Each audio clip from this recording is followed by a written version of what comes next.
Ron, when you take transfers, they come here with college experience, which presumably is a positive, but they're also coming from systems different than yours.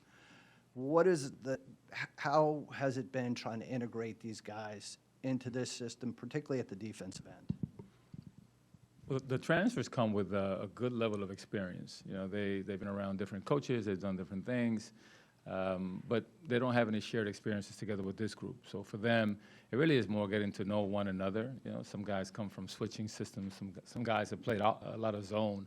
So we just have to, you know, find a way to be really patient with them and teach them our nuances. You know, it's not just about the system, it's about the details within the system. But I think guys are doing a great job of picking things up. You know, there's a lot of energy. They understand that this program is built on defense, et cetera. So, you know, they know there's a level of buy-in, you know, on that side, and they're eager to learn it. And I think they're doing a really good job of it.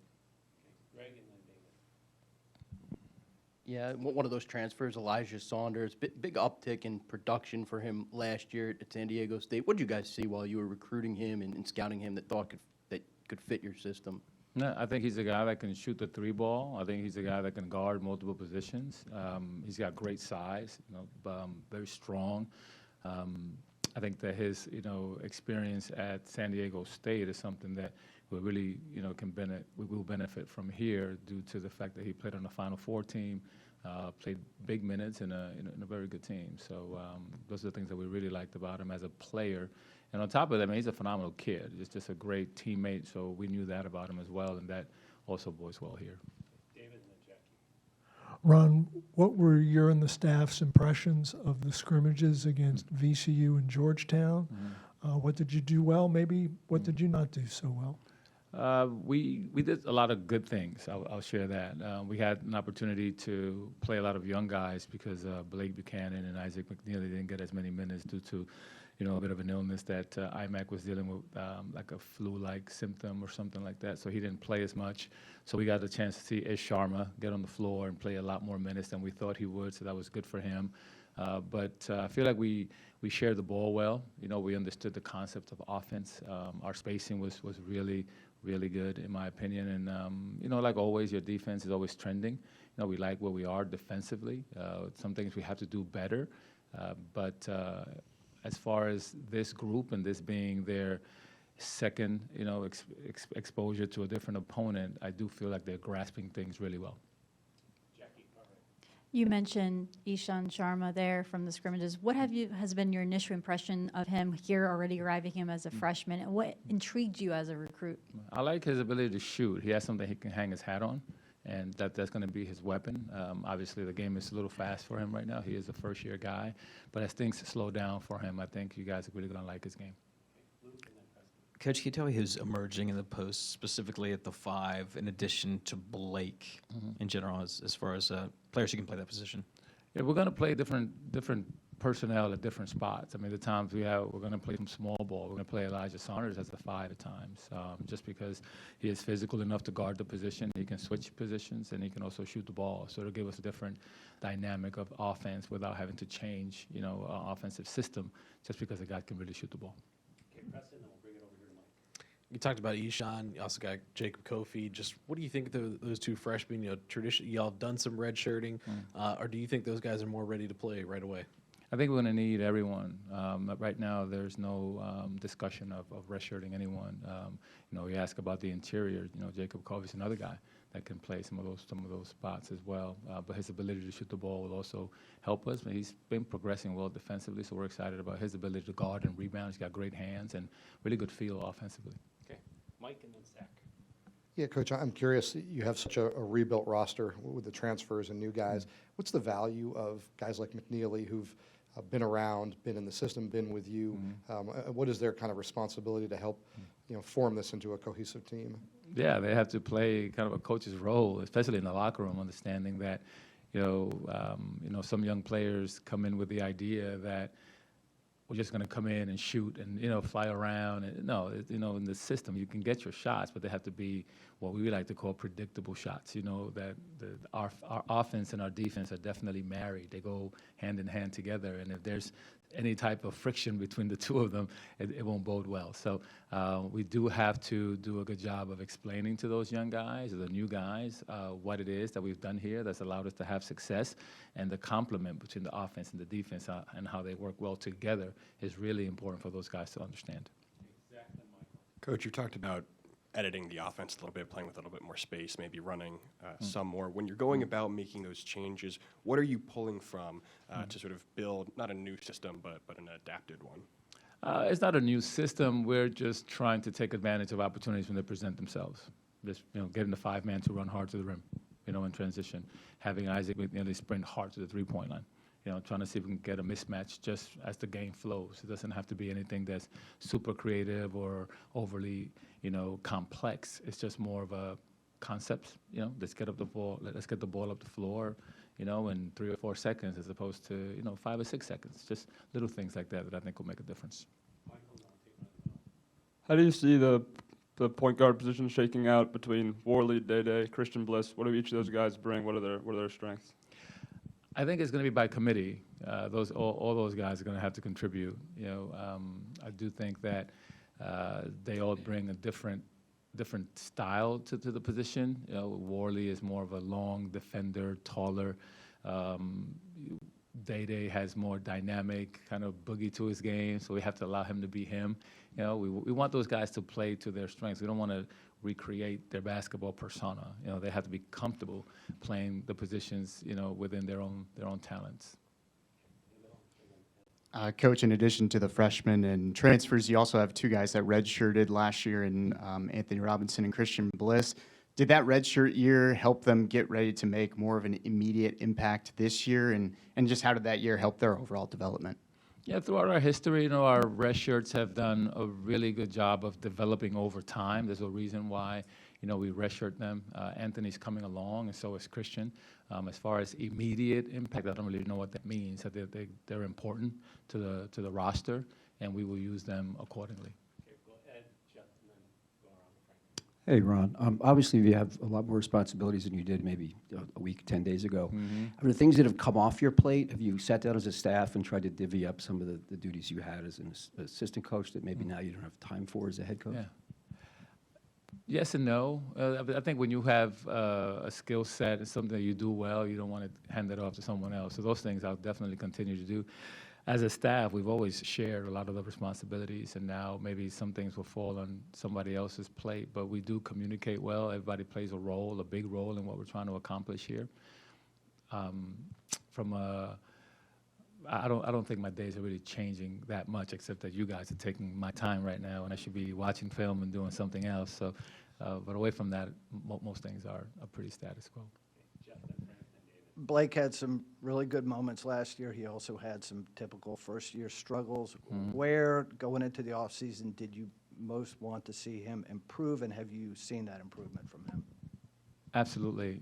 Part of his development was just in the weight room. He needed to get stronger.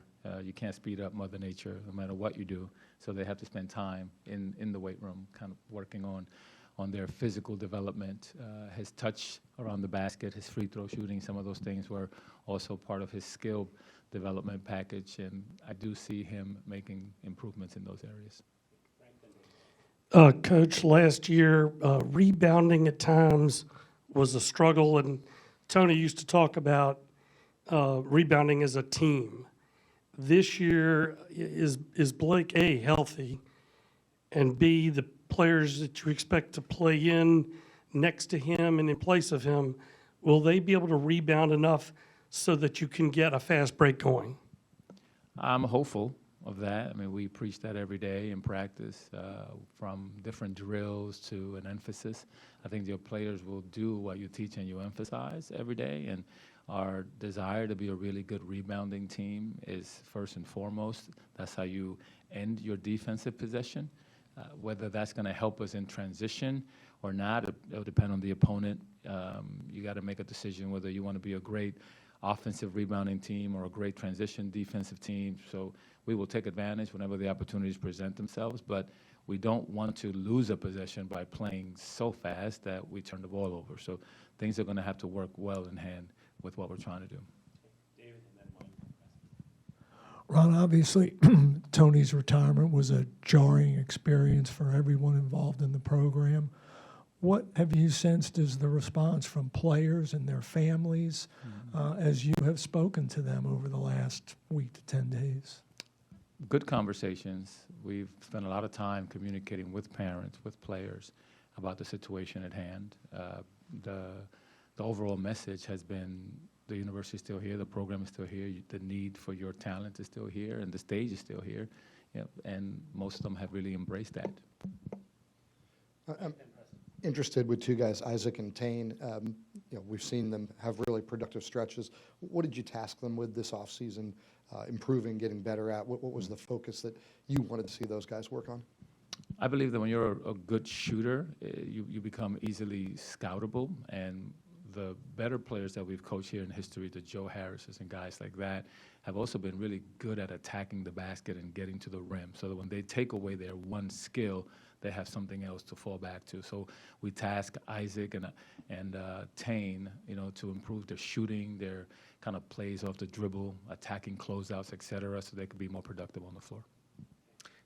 With Saunders, obviously you talked about he could play 5, he could play a couple different positions. Where do you see him defensively, and how do you use him?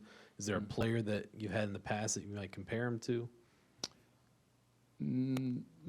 Maybe an Anthony Gill type of player. Elijah I feel like he can guard 2 through a 5. I wouldn't put him in that point guard matchup, but he's going to be tasked to defend some of the better players in our league.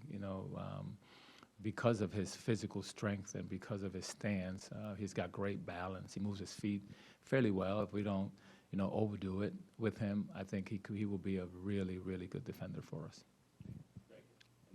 Yeah, at Charlotte, what was the key in elevating that program to becoming a postseason player when you guys won the CBI? And what kind of lessons can you draw as you're in this seat now at UVA? Yeah, I mean, obviously this stage is so much bigger than that one. The expectations are a lot higher.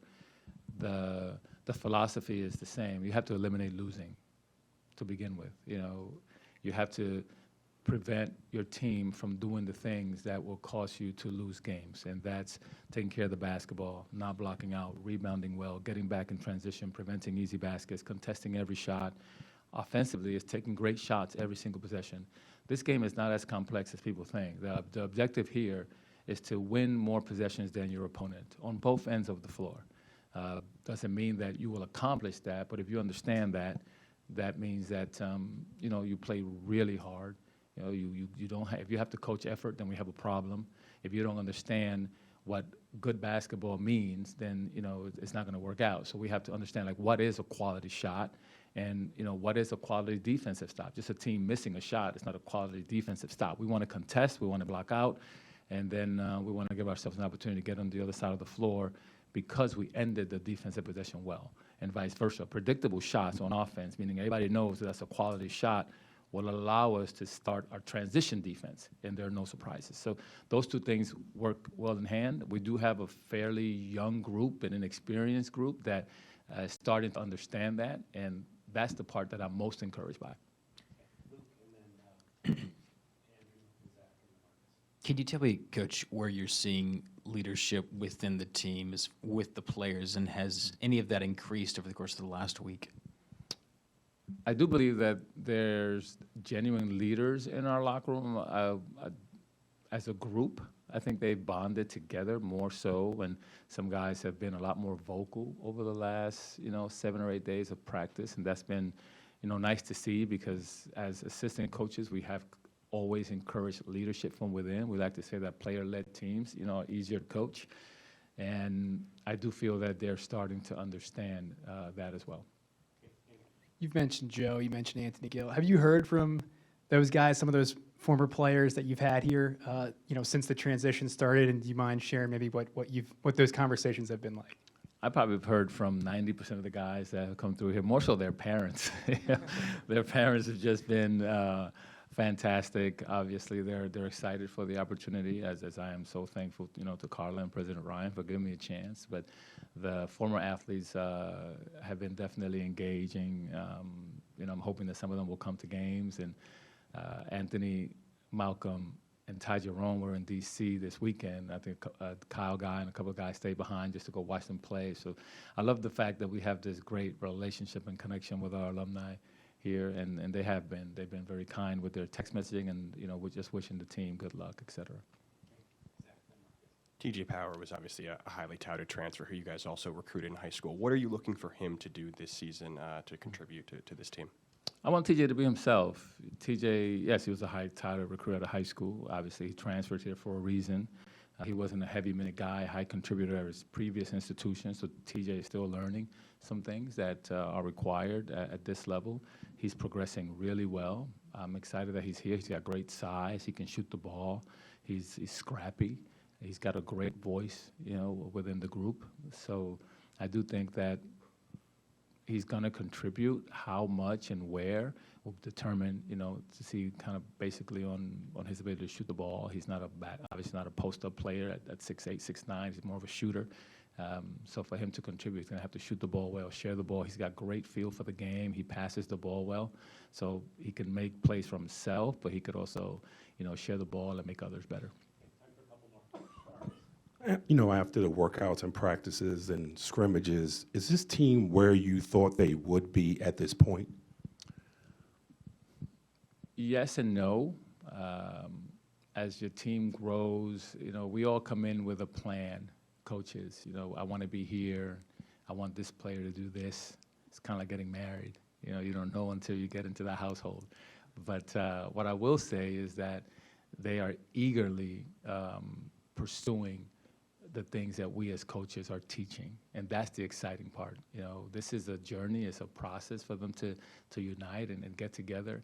We can't be so result-oriented after every single practice and say, we're not here.